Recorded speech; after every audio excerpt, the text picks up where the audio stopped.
bien être dans les roses. Alors, merci beaucoup pour ce beau bouquet. Il est super. Vous savez, lorsque j'allais en Afrique, tout le temps, dans toutes les réunions, c'était plein de fleurs. Vous allez dans les îles, aussi à la Réunion, ils aiment beaucoup les fleurs dans l'église. Et j'aime beaucoup quand il y a des fleurs, j'aime quelque chose de gai, on est heureux. Et il y avait souvent des ministères des femmes qui étaient appelés à mettre les fleurs. Et le Brésil, c'est pareil. C'est beaucoup. Et je crois que Dieu veut vraiment qu'on mette ça. Merci en tout cas. Ça égaye, c'est tellement joli, une rose. Ça parle beaucoup. Faut prendre les épines et la fleur, mais voilà. En tout cas, c'est super. Merci beaucoup. Et puis merci d'être là aussi et d'accepter que je reste assis. Ça m'aide beaucoup, parce qu'autrement, je ne pourrais pas tenir. Puis aussi de ce que Dieu est en train de faire dans les cœurs, moi, je me réjouis. Et je sais que tout est passé dans les médias, là. Et je voudrais tellement que ça touche beaucoup de villes, de pays et de gens dans les églises. Et que de voir la gloire de Dieu, je crois qu'il y a comme une urgence, en tout cas que Dieu sonne l'alarme un peu. Et c'est comme le clignotant qui dit alerte, alerte, alerte. Vous avez ça dans vos téléphones? Moi, ça fait, je vous l'ai dit, ça met alerte quand c'est pas bon, quand il y a un danger. Et c'est bien ces téléphones-là, parce que hop, tout de suite, tu peux bloquer. Je crois que Dieu nous alerte pour nous prévenir qu'il y a des choses à changer dans nos vies. Alors moi, je crois que c'est tout un travail. Alors on va aller un peu plus loin ce soir, si vous voulez. On va continuer, ou bien je vais parler de l'humilité, de l'élévation. Il a parlé un peu de beaucoup de choses. Alors on va lire quelques versets bibliques d'abord, dans Luc au chapitre 14, verset 11, et au chapitre 18, verset 14. Il faut que je le prenne, parce qu'autrement...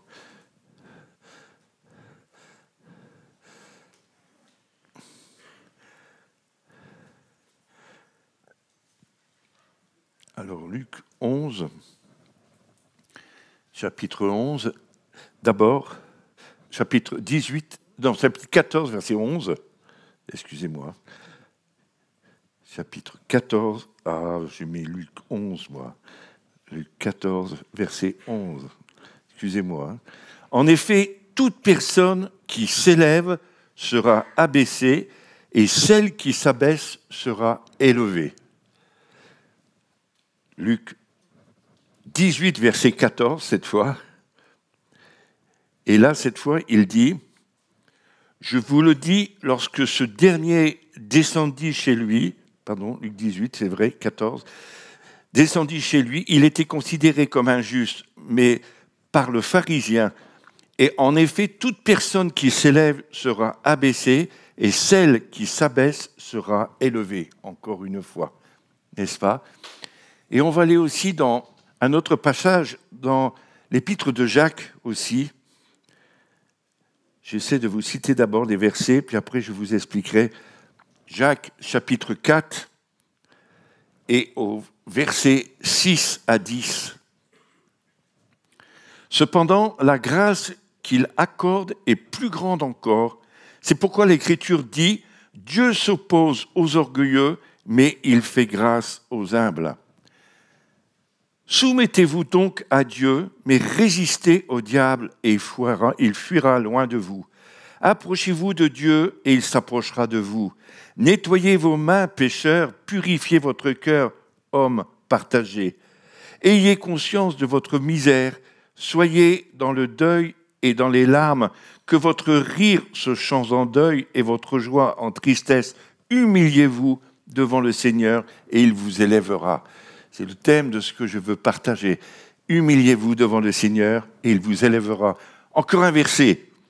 Vous allez lire la Bible aujourd'hui. Je ne sais pas si vous avez un truc dans la Bible pour dire le nombre de fois que vous avez lu la Bible. Moi, j'ai ça dedans. Ça te remet en question. Cette fois, je n'ai pas beaucoup lu. C'est super. 1 Pierre, au chapitre 5, verset 6. Humiliez-vous donc sous la puissante main de Dieu, afin qu'il vous élève au moment voulu. Humiliez-vous. On m'a déjà posé la question une fois, comment vaincre mon orgueil? Voilà ce que j'ai répondu. Tout d'abord, faire ce que Dieu dit être notre œuvre. Comprenez ce que je vais vous dire. Et qu'est-ce qu'il dit? Humiliez-vous. Première chose. Puis, se confier en Dieu pour qu'il fasse ce qu'il dit lui-même, être son œuvre à lui. Son œuvre à lui, c'est de nous élever. Mais notre rôle, c'est de nous humilier. Vous comprenez ce que je veux dire? Alors, il vous élèvera. Et je crois que c'est comme ça on doit être devant Dieu.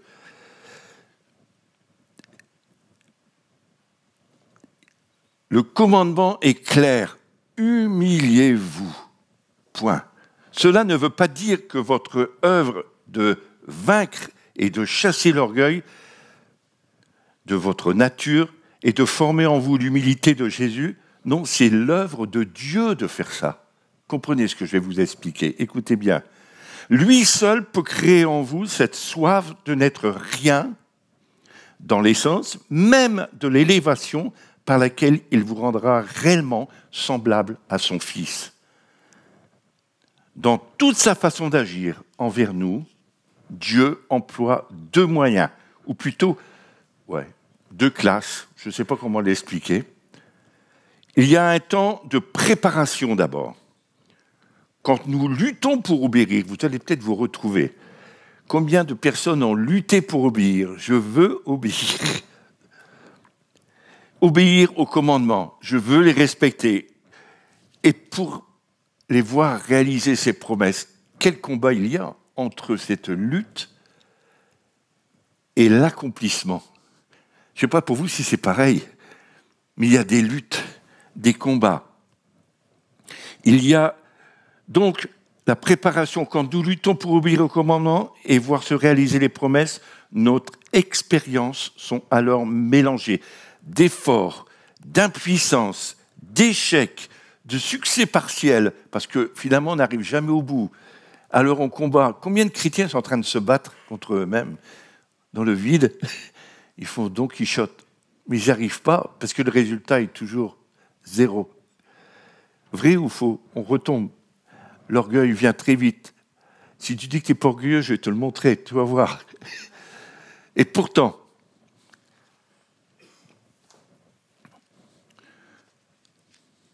alors on est mélangé. Et ensuite vient le temps de l'accomplissement. Et quand la foi rentre en possession des grâces qu'elle a si longtemps cherchées depuis longtemps, ouf, Seigneur, je commence à y arriver. D'abord l'attente, puis après l'accomplissement. C'est toujours comme ça que ça marche avec Dieu. L'attente, il veut voir nos cœurs, il sonde nos cœurs, on se bat, on essaye, on n'arrive pas. Il y a l'attente de la promesse de Dieu, puis après, il y a l'accomplissement. Je crois que Dieu doit nécessairement prendre l'initiative et ensuite, il faut que l'homme agisse. Il y a les deux côtés. Dieu suscite dans les cœurs et après, nous devons faire. Beaucoup de chrétiens, ça va tomber tout cuit. Non, on a quelque chose à faire dans tous les domaines. Je crois que c'est tellement important. On apprend à écouter Dieu et après à mettre en action ce que Dieu nous dit. Comprenez ça. On apprend à connaître notre impuissance aussi, à désespérer de nous-mêmes, à mourir à tout ce qui est charnel. Dieu veut ça. Combien de fois on a fait par nos forces, vous n'avez jamais fait comme moi, par nos forces pour essayer d'arriver à être l'homme le mieux, digne, puis on se plante tout le temps. Et on n'arrive pas. C'est dur cette lutte. Homme ou femme, c'est pareil, en tout cas je dis pour moi, homme, parce que moi aussi j'ai eu des combats.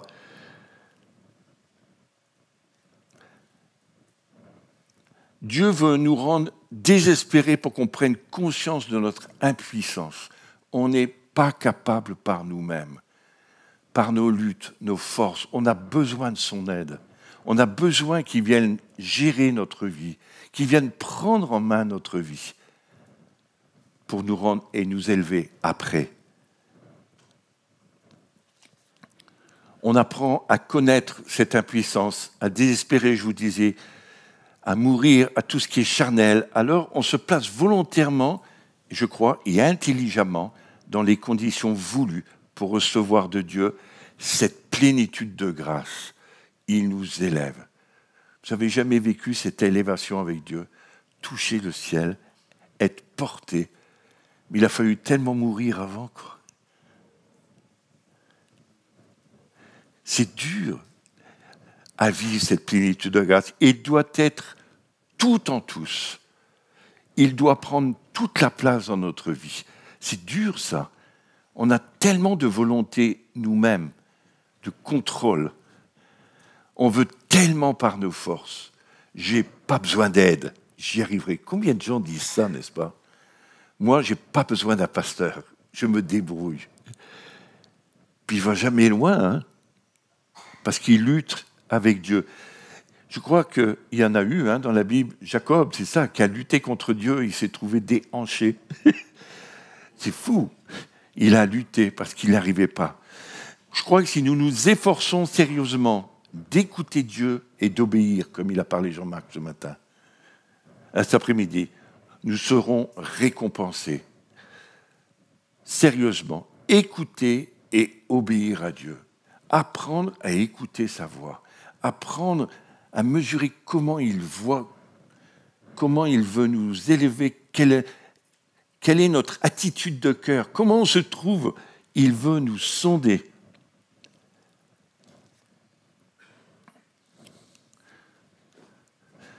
Puis si nous nous efforçons, sérieusement, d'écouter, d'obéir, nous serons récompensés par une double pénible découverte.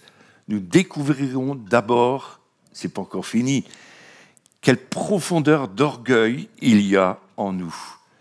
Quand vous arrivez à ce point où Dieu vous attendait, vous vous dites, mais finalement, je suis nul, je suis encore cet homme, cette femme, j'ai tout à apprendre encore. C'est pour ça que moi, je dis souvent, on arrive, on connaît beaucoup de choses, mais en fait, on ne connaît rien, quoi. Et on se rend compte qu'on a encore besoin de Dieu et besoin de découvrir et d'être changé encore. Et voilà, Dieu veut montrer cette profondeur d'orgueil qui est encore en nous. Dieu veut qu'on pense qu'on n'est rien pour nous soumettre à lui totalement. On est tellement loin de soupçonner tout ce que nos cœurs renferment d'orgueil. On est tellement loin. Combien de gens me disent, moi je ne suis pas orgueilleux. Mais déjà tu l'es, rien qu'en le disant. Mais c'est vrai, tellement. Et pourtant, alors on est tous différents. Hein. Il y en a, c'est la prétention, mais il y en a d'autres, c'est l'orgueil où, voilà, il sait mieux qu'eux. Moi, j'y arriverai. Moi, je me rappelle quand je travaillais comme régisseur d'un conservatoire, c'est pour ça que j'ai mes problèmes au dos maintenant, mais j'avais la possibilité d'embaucher des gens pour pouvoir mettre sur la scène le grand piano à queue, de pouvoir placer des choses, mais non, il fallait que je le fasse parce que c'était mieux comme moi qu'il le faisait. C'est vrai, c'est pas de l'orgueil, ça. Si, et pourtant, je faisais quelque chose de bien, et des fois, on veut faire des choses bien, puis on a encore des pointes d'orgueil qui réagissent en nous. Vrai ou faux? Même dans notre vie spirituelle. Moi, je lui mets tous les jours. Hein. Moi, je suis quand même là. Moi, je me mets à genoux. Et il y en a qui me l'ont dit déjà, ça. Puis moi, je suis tellement pieux que j'ai des trous à mes chaussettes. J'ai entendu un pasteur qui m'a dit ça.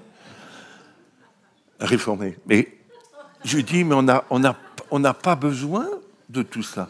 Mais on veut essayer de paraître quelqu'un qui n'est pas, finalement. Et je crois qu'on a une couche d'orgueil. On est tellement loin de soupçonner. Et la deuxième découverte que vous allez faire, c'est que nous ferons, et celle de l'impuissance de tous nos efforts, de toutes nos prières, qui sont encore charnelles, à obtenir le secours de Dieu, qui détruira notre monstre hideux d'orgueil qui est en nous. C'est fou, ce que je vous dis là. Je crois que Dieu est ça, il essaye, parce que l'orgueil, pour lui, c'est quelque chose qu'il ne peut pas supporter. Le diable, c'est comme ça qu'il a chuté. Il était l'ange le plus grand dans la louange, et il a voulu se faire égal de Dieu, et il a été projeté.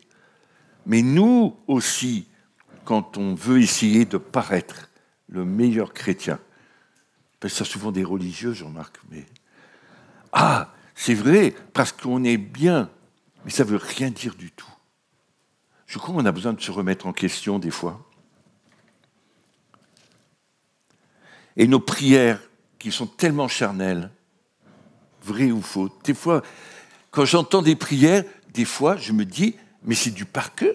En fait, tu récites tout ce que tu as appris, mais en fait, c'est même pas de ton cœur. Et je crois qu'on essaye d'imiter, on essaie d'être. J'ai vu dans certaines églises où on peut reconnaître d'où ils viennent, les gens, parce que leur façon de prier est la même pour tous. Ça veut dire qu'ils ont pris le pli, ou le faux pli, et donc c'est de l'orgueil. Ou alors ils crient très fort. Dans certaines églises, ils crient très fort, ça fait peur. Moi, des fois, je dis, Seigneur, mais comment je vais faire? Une fois, j'étais avec une femme, ministère, et je devais faire avec elle prêcher. Elle était avec une casquette, elle prêchait avec sa casquette, et elle faisait les deux côtés de la salle, tchou, tchou, comme ça, tchou, puis à toute vitesse. Puis elle prêchait avant moi. Puis je dis, Seigneur, moi, je ne pourrais jamais faire ça. Je vais me casser la figure. Je dis, c'est pas possible. Je dis, Seigneur, mais comment elle fait? Puis alors, elle criait fort. Puis je dis, mais comment on peut suivre? Je ne peux pas. Et je me sentais tout petit. Je dis, Seigneur, il dit, je ne suis pas là. Je ne suis pas avec elle. Alors laisse tranquille, t'occupe pas de ça. Bon. Puis je dis, mais Seigneur, quand même, je suis inquiet parce que les gens, ils appréciaient, ils criaient Alléluia, gloire à Dieu. Tout le monde faisait des grands cris comme ça. Et en fait, voilà, elle criait juste comme ça. Bon, peut-être que c'était bien tout ce qu'elle disait, mais moi, j'avais tellement peur, j'écoutais même plus. Puis après, c'est à moi, et j'arrive tout tremblant sur l'estrade, et je parle tout doucement, comme ça. Écoutez, je ne l'ai pas fait exprès, hein, on va dire, je suis orgueilleux maintenant, mais en fait, l'onction était plus forte. Elle m'est venue me voir, puis elle me dit, mais qu'est-ce que vous avez fait? Je dis, rien. J'ai laissé Dieu. Mais moi, je suis incapable, quoi. Incapable. Et après, on ne s'est plus jamais vu. Mais elle était américaine, mais elle parlait bien français. Mais j'ai dit, essayez de manipuler, d'être plus... C'est pas de l'orgueil, ça aussi? Et de dire, j'écrase. Voilà, t'es un homme. Une fois, j'ai vu ça, hein, une femme qui n'aimait pas beaucoup les hommes, elle poussait, t'es un homme, comme ça, pour qu'il tombe. Ça me faisait peur. Et je dis, mais c'est pas possible, humilier les hommes. Alors j'ai dit, oh, parce que ça existe de tous les côtés aussi, même chez les femmes, c'est fou. Mais ça, c'est pas de l'orgueil, si, je crois. Je crois que Dieu veut vraiment nous apprendre, il veut nous montrer qu'on a quand même des choses à changer dans nos vies et qu'il n'aime pas. Et tous les temps dans lesquels nous rentrons, il faut que les choses se remettent en place. Il est dit, heureux l'homme qui apprend à mettre son espérance en Dieu. Humiliez-vous devant le Seigneur et il vous élèvera. Heureux l'homme qui apprend à mettre son espérance en le Seigneur, juste en lui. Pas quelqu'un d'autre, mais en lui. Pas en un homme, pas en un ministère, pas même le plus mieux que vous... Non, c'est en Jésus. Et je crois que c'est là ce que Dieu veut aussi parler. Et ça ne peut se réaliser qu'à condition que qu'on a décidé de n'être qu'un afin que Dieu soit tout, tout en tous, qu'il prenne toute la place. Je crois que vous savez, l'eau remplit toujours les lieux les plus bas, vous avez remarqué? Et après, on monte. Et je crois que Dieu ne peut nous remplir de la vie de l'esprit que quand on est tout en bas. Pas quand on hurle ou quand on crie, pas quand on réclame charnellement les choses, mais quand juste on reçoit. Moi, je dis, c'est ça. Et vous verrez alors que combien, des fois, on est orgueilleux quand on crie. « Seigneur, je veux être béni. Donne-moi ta bénédiction, je ne te lâcherai pas. » Il y a eu des passages comme ça dans la Bible. Hein. Mais en fait, c'est Dieu qui bénit et bénit qui il veut quand il veut. Il n'a rien à faire de nos demandes, quoi. Vous comprenez? Ça va loin. Tout dépend de l'état de notre cœur. Et je crois que Dieu veut remettre tout ça à la lumière. Il faut que Dieu soit tout en nous. Jésus n'est-il pas la preuve, la vérité de ses paroles quand il a dit qu'il n'était rien, il s'est fait tout petit. Il obéissait à son Père, il ne faisait que ce que son Père lui disait de faire. Il était doux et humble de cœur. Mais c'est fou, c'est notre exemple. Et il a montré, pourtant il était fils de Dieu.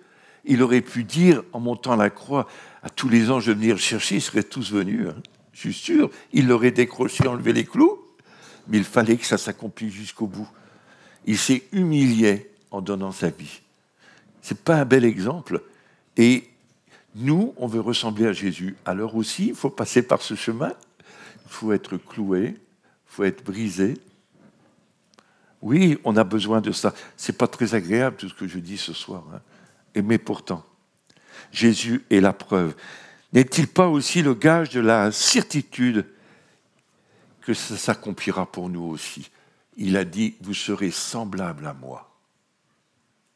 Il veut nous rendre exactement comme lui, nous donner toute l'autorité, toute la puissance qui est en lui, à condition qu'on soit humilié, tout petit. Tout n'est que ta grâce, Seigneur. Même pour être sauvé, c'est une grâce. Combien de fois on a essayé de convertir les gens? Je l'ai fait. Ça veut dire que j'ai remplacé Dieu, quoi. Levez vos mains. Je l'ai fait, comme beaucoup. Mais ça sert à quoi? Les gens ils lèvent leurs mains parce qu'ils sont touchés par l'émotion, mais en réalité, ils ne restent pas.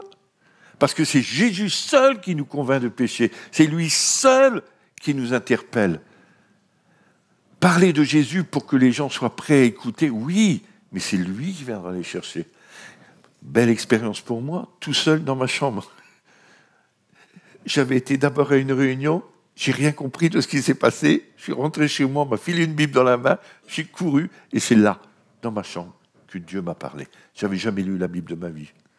C'est fou, parce que c'est lui seul qui nous convainc. Vous voyez, c'est pour ça que Dieu veut qu'on arrête de diriger Dieu, mais qu'on se laisse diriger par lui. Parce que sinon, on refait des religions. C'est ça la religion. C'est pour ça que Dieu va ébranler toutes choses, comme j'ai dit ce matin, n'est-ce pas? Il est dit, prenons son joug sur nous et apprenons de lui, car il est doux et humble de cœur. Prenons son joug sur nous. Combien il y a eu de chants comme ça chez les charismatiques? Vrai ou faux? Qu'est-ce qu'on a pu faire comme bêtise? Moi, j'ai été dans les rues avec des panneaux avec toute l'équipe, parce que c'était comme ça qu'il fallait faire, comment on fait des manifs chrétiennes. Jésus est Seigneur de cette ville, Jésus est le roi de cette ville. Cette ville, elle est pire que tout maintenant. Elle n'a jamais été. Alors, j'ai dit, on le faisait de tout notre cœur, tout ça. Moi, je crois, je n'accuse pas qu'on ne le faisait pas de tout notre cœur, mais tu sais, tu peux faire des choses de tout ton cœur et puis mourir. Et je crois que Dieu veut réveiller nos cœurs, nos esprits. Et je crois que voilà combien de fois prenons son joug sur nous, c'est-à-dire prenons son fardeau, devenons comme lui il est, doux et humble de cœur, accepter, savoir pardonner. Mais c'est dur tout ça. Tu es obligé de s'abaisser des fois. Dis-moi jamais. Je me rappelle aussi une fois une chrétienne où, alors, tout le temps, elle retombait dans les mêmes péchés, c'était les hommes, tout le temps. Puis elle demandait pardon à Dieu, tout le temps. Moi, après, je me suis fâché. Je ne veux plus te voir. Fais ce que tu veux, je ne veux plus. Puis t'as ma femme qui a dit, mais Hervé, elle a besoin de Jésus. Je dis, oh non, non, non, non. Parce que en moi, j'étais fâché. Jésus aurait pris le temps. Puis il aurait prié pour elle, peut-être qu'elle aurait vécu une délivrance. Mais voilà, on avait des bons raisonnements aussi. On a des fois des bonnes choses comme ça, mais voilà, je crois que Dieu veut nous apprendre. C'est pourquoi je me glorifierai bien plus volontiers dans mes faiblesses, afin que la puissance repose sur moi. Je me glorifierai dans mes faiblesses. Et c'est ce que Dieu veut.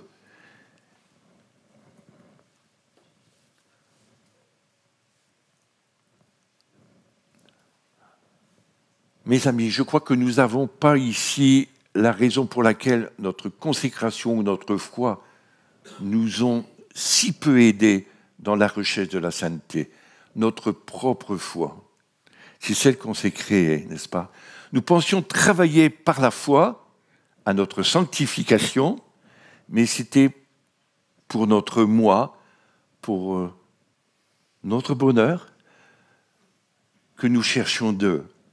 Parce que je veux être bien, je veux aller au ciel. N'est-ce pas? De l'orgueil aussi, ça. Pour notre bien personnel. Et souvent, c'est ça. Notre bien personnel. Moi, je suis mieux, je suis sauvé. Combien il y a eu de conflits entre certaines, les non-charismatiques, les charismatiques. J'ai entendu des charismatiques dire « Vous n'êtes pas sauvés parce que vous n'avez pas le baptême du Saint-Esprit. » Je disais « Arrête, arrête. C'est complètement faux tout ce que tu dis. » Et je crois que des fois, voilà, on pense travailler par la foi à notre sanctification, mais c'est par notre moi, pour notre bonheur, que nous cherchons Dieu. C'était inconsciemment sans doute, mais cependant tellement réellement dans le moi de sa sainteté que notre âme se réjouissait.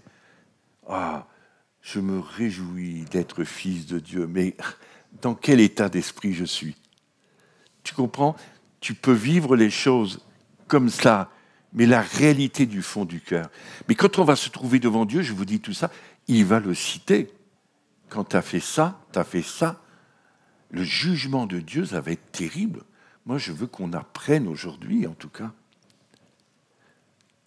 Je crois qu'il faut qu'on prenne conscience que Dieu est là et puisse Dieu nous enseigner à croire qu'être humble, n'être rien en sa présence, c'est la gloire élevée, la bénédiction la plus abondante de la vie chrétienne. Il nous dit une chose dans Ésaïe 57, 15, « J'habite dans les lieux élevés et dans la sainteté, mais je suis avec l'homme contrit et humilié, il dit. C'est fou, on a chanté cette sainteté de Dieu. On a chanté des chants qui avaient rapport avec tout ce qu'on dit, n'est-ce pas? En 1 Pierre 5, 5, il dit « Revêtez-vous d'humilité, car Dieu résiste aux orgueilleux, mais il fait grâce aux humbles. » Je crois que le souhait de mon cœur, c'est que cette grâce suprême soit la part de chacun de nous, en tout cas, et de vous et de moi. J'ai encore beaucoup à apprendre. Je ne me mets pas sur un piédestal, même si je suis plus haut que vous là. Je suis plus bas peut-être. Je sais qu'il y a des gens ici qui ont déjà eu des victoires dans certains endroits que moi je n'ai pas eu. Mais je sais qu'on est en chemin. Tant que Dieu ne nous a pas repris, ça veut dire qu'il y a encore des choses à faire, quoi. Alors je dis, Seigneur, même clopin, quoi, avec le pied qui traîne, il y a encore beaucoup de choses. Et des fois, il nous met à l'écart pour parler sur tous ces sujets, pour te dire, Hervé, tu es encore un orgueilleux. Hervé, tu prétends quoi? Tout ce que tu as, ce n'est pas à toi, c'est à moi. Combien de fois il m'a dit, redonne-moi ton ministère? Sur le coup, je dis, oui, Seigneur, oui, parce qu'il est à moi, redonne-moi ton ministère. C'est dur.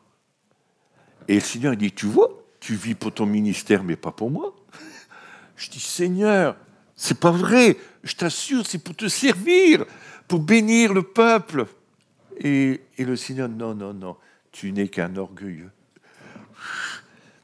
Quand j'étais au Joux avec Jean-Marc, au séminaire, où on a parlé un petit peu tout à l'heure de tout ce qu'il y a eu comme bénédiction, mais je me rappelle d'une chose qui m'a fait tellement mal dans mon orgueil, c'est qu'ils ont voulu aller voir les cascades un peu plus loin, puis moi j'ai dit à Jean-Marc, non, non, je veux rester pour prier Dieu. Oh, comme tu veux, il m'a fait, il avait raison.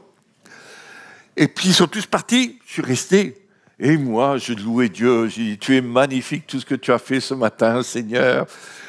Paf, mon pied qui tombe dans un trou, clac, mon pied foulé, ma jambe qui gonfle. Je dis, Seigneur, fais quelque chose. Non, non, Hervé, tu n'es qu'un orgueilleux. tu n'es qu'un orgueilleux. Regarde, tu prétends que tout ce qui s'est passé, c'est toi. C'est moi qui l'ai fait, c'est pas toi. Et j'avais mal. Je dis, mais ce soir, la honte, je vais avoir devant tous. Mais quelle honte quand je vais boiter, j'ai mal. Et à ces moments-là, peut-être, je ne sais pas si Sylvain s'en rappelle. Tu te rappelles? Il a une mémoire formidable. Comme ça, il peut dire si je mens ou pas. Voilà. Mais en fait, je dis ça pour que... Voilà. Et je dis, oh là, Seigneur, ça fait tellement mal. Fais quelque chose. Il dit, repens-toi, humilie-toi. Et je demandais pardon au Seigneur, de tout mon cœur. Puis maintenant, il dit, tu peux prier pour ton pied. Je l'ai gonflé. Je prie pour mon pied. Il s'est remis tout seul. Donc, ça voulait dire qu'il voulait me marquer pour me dire, Hervé, tu n'es qu'un orgueil. Mais vous voyez, on ne s'en rend même pas compte. Moi, je louais Dieu. Et je pouvais être très spirituel, un TTS, quoi, très, très spirituel. Mais ça ne veut strictement rien dire. C'est pas ça que j'aime plus les TTS. Parce que je dis, mais finalement, on veut jouer au grand spirituel et on n'est rien, quoi.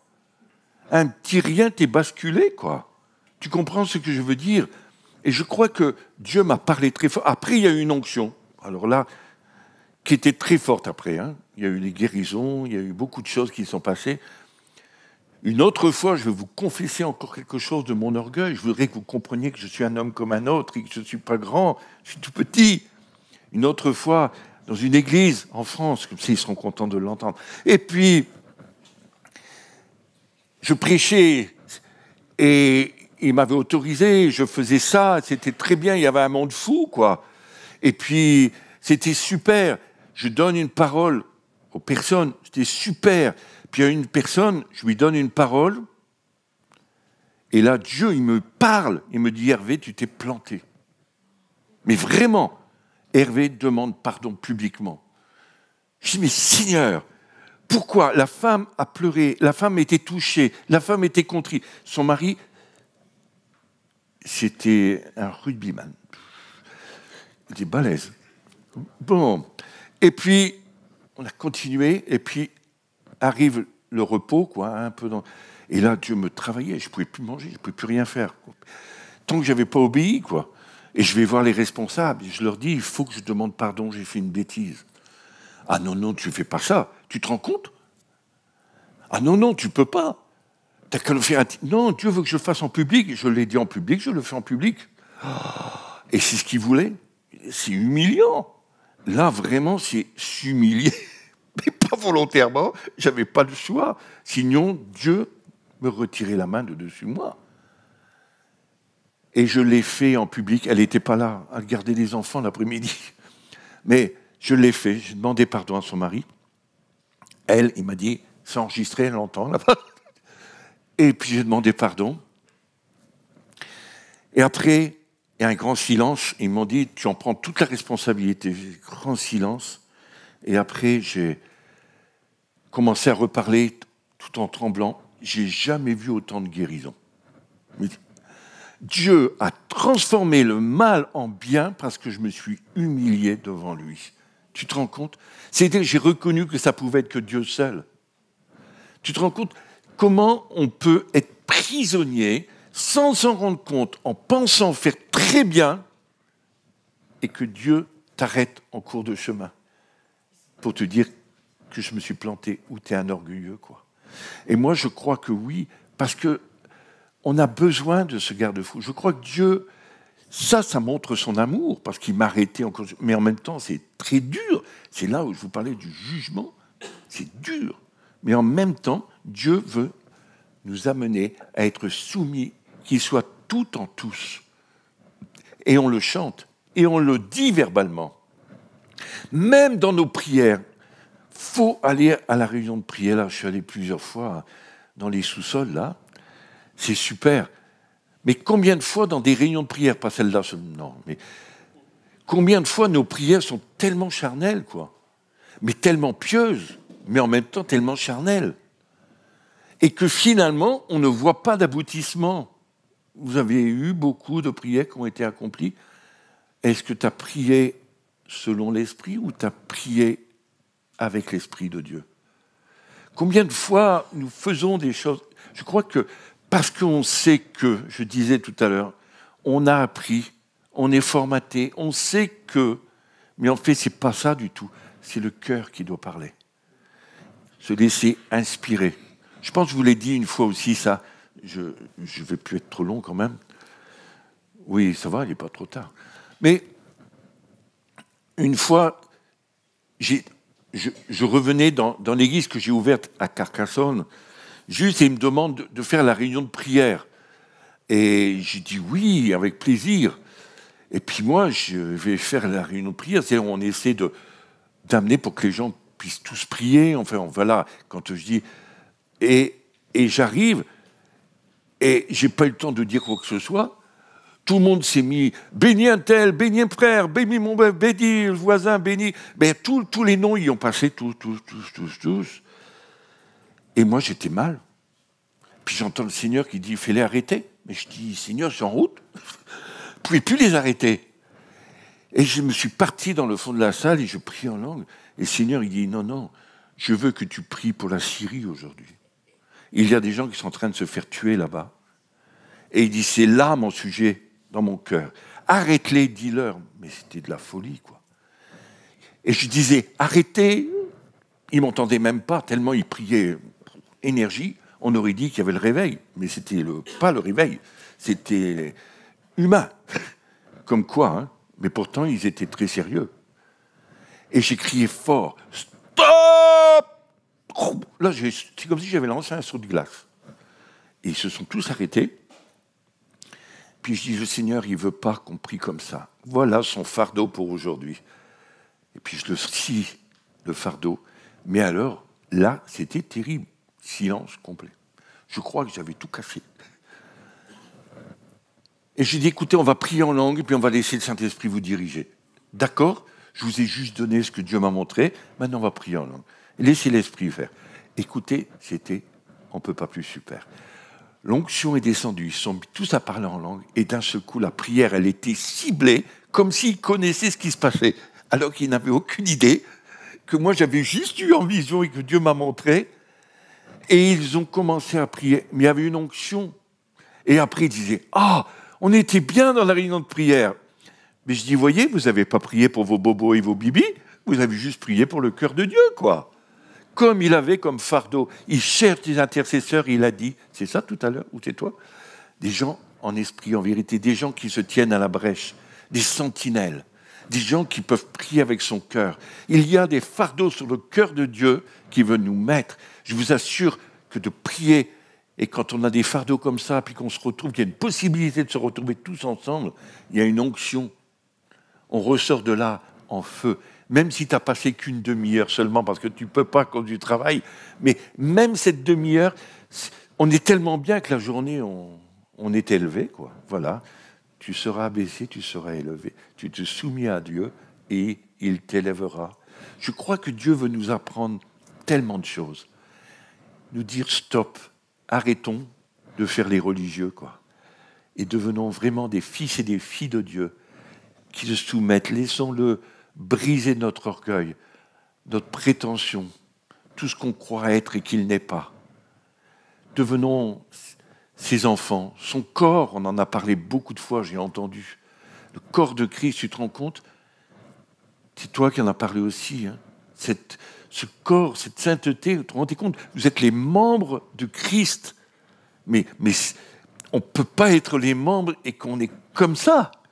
Il faut vraiment une onction qui travaille mon cœur, vos cœurs, pour devenir semblable à lui, pour être un membre de lui qui manifeste sur cette terre la présence et la puissance de Dieu. Alors vous allez vivre une onction bien au-delà de ce que vous avez jamais vécu de votre vie. Vous allez voir des choses que vous n'avez jamais vues, parce que vous verrez la puissance de Dieu qui va passer au-delà même de ce que vous êtes. Et je crois que c'est ça qu'il veut. Et ce n'est pas par nos cris, nos supplications, nos chemins de croix à genoux. Il y en a qui font ça, un chemin de Compostelle. Ils sont morts, ils n'ont plus de genoux après, plus de chair, plus rien. Puis ils pensent qu'ils vont avoir le ciel. Il y avait un pape comme ça, hein. Tous les soirs, il se flagellait à 100. Il dormait sur une planche à clous pour souffrir, pour avoir le ciel. il était le pape de la France, hein, du monde. Mais c'est fou, quoi. Et je dis, mais à quoi ça sert? À rien. Parce que c'est justement se laisser transformer par le Seigneur, se laisser travailler dans le cœur, devenir semblable à lui, pas par nos efforts, mais par sa puissance. Mais nous, on s'humilie devant lui. C'est notre rôle, notre œuvre. Et lui nous élèvera au temps convenable. Moi, je crois ça. Et c'est vrai, ça ne se fait pas comme ça. Non. Il y a tout ce travail dans nos cœurs. Ce n'est pas un coup de baguette magique. On apprend au fur et à mesure qu'on grandit avec Dieu. C'est pour ça qu'il parle souvent du petit enfant, enfant et homme fait. Moi, j'aime les gens qui parlent sur ça, qui ont l'enseignement et qui peuvent aller dans les détails, de dire Dieu veut nous faire grandir, devenir des hommes faits, qui résistent, qui tiennent ferme. Oh, le peuple de Dieu, le corps de Christ que vous êtes. Alors Dieu vous aime avec passion, mais il veut qu'on soit semblable à lui. C'est notre prière, mais ce n'est pas une réalité, mais on doit rentrer dans cette réalité-là. Plus juste une prière, mais la vivre et rentrer dans la bénédiction du Père. Vivre le ciel sur la terre. Oui, moi je crois que c'est possible, même là où ça va tellement mal actuellement. On peut changer même la donnée que Dieu a prévue. On peut faire bouger son bras. Ils l'ont fait dans la parole. Ils ont prié et ça a arrêté. La colère de Dieu s'est arrêtée. Humiliez-vous. Ce passage qui en parle. Si mon peuple, sur qui est invoqué mon nom, s'humilie, prie et cherche ma face, je guérirai son pays. Seigneur, il faut vraiment qu'on s'humilie en France. Parce que notre pays, il est bien mal. Mais il n'y a pas que notre pays. C'est toute l'Europe, c'est le monde entier qui va très mal. Partout, tu regardes les guerres, les pouvoirs, tout, l'argent, tout est en train de se détruire pour que ça revienne juste pour quelques personnes. Il y en a même qui sont en train de chercher. Mars, ça va plus trop bien, on en trouve une autre planète et on va essayer de partir. Mais c'est fou. Et je crois que Dieu, voilà, veut toucher des cœurs et transformer nos vies. On n'a pas besoin de mettre les pieds au mur, on dit. Hein. Ça se dit chez vous, ça, mettre les pieds au mur? On n'a pas besoin de faire des calipettes, mais juste se tenir à ses pieds et le laisser faire. Je crois que ça changerait tellement de choses, même dans les missions, même partout où on est. Ça serait tellement différent. Des fois, j'entends tellement même de guerre entre les missionnaires, tous les problèmes. J'ai voyagé, hein, mais j'ai vu des choses terribles, des jalousies, faire du mal à son frère avec qui tu œuvres, c'est fou. Je dis, mais quel orgueil, quelle prétention, on doit changer tout ça. Je crois qu'il faut vraiment revenir au pied de Jésus, être bouleversé, changer. Ça, c'est ce qu'il cherche. Et je crois qu'on est dans ces temps-là, pour moi. Et je crois qu'il y a une grande œuvre à faire, même avec les pasteurs des églises, avec l'église de tous les endroits sur la terre. Je crois qu'on a besoin de changer et d'être entier pour lui. J'ai besoin de changer. Je le redis parce que je me mets dans votre lot. Hein. Ne pensez pas que je suis mieux. Je vous ai dit tous mes défauts. Il y en a encore beaucoup. Vous demandez à ma femme, elle saura vous dire beaucoup. Mais en même temps, on apprend à changer et on veut changer. On veut devenir ces hommes et ces femmes, fils et filles de Dieu, pères et mères. Il y a tellement de gens qui cherchent Jésus. Il y en a tellement qui vont venir à Jésus dans les temps qui viennent à cause de leur crainte, de leur peur. S'accrocher à quoi? Et vous serez ces ambassadeurs parce que vous serez humbles, sans essayer de prétention, mais juste les amener dans le chemin. Et Christ va les toucher. Alors, ouais, on a tellement besoin de... J'ai envie tellement de crier tout ça et en même temps de pleurer. Et je me dis, Seigneur, on a encore du chemin, n'est-ce pas? Oh là là, je comprends pourquoi il ne reprend pas, quoi. Quand j'étais près de... Il n'a pas repris. J'ai dit, oh, il y a encore du changement à faire, là. Mais voilà, je vous encourage, en tout cas. Je ne veux pas vous condamner. On est tous dans le même barque. La tempête est pour tous. C'est toi qui en as parlé là. La tempête dans la barque. Et je crois que Dieu veut nous sortir et nous faire calmer la tempête, mais qu'on reconnaisse qui nous sommes aujourd'hui. Quel est l'état de notre cœur. Laissez-les vous sonder. Abaissez-vous et dites, voilà, je suis encore cet homme, mais Seigneur, je ne sais pas comment faire, mais change mon cœur. J'ai besoin de toi. Et lui seul va commencer l'œuvre. Et il va y avoir un grand travail, comme je vous l'ai dit tout le long de ce que je vous ai expliqué aujourd'hui. Vous réécouterez, mais laissez-vous travailler par le Saint-Esprit. Oh, j'arrête.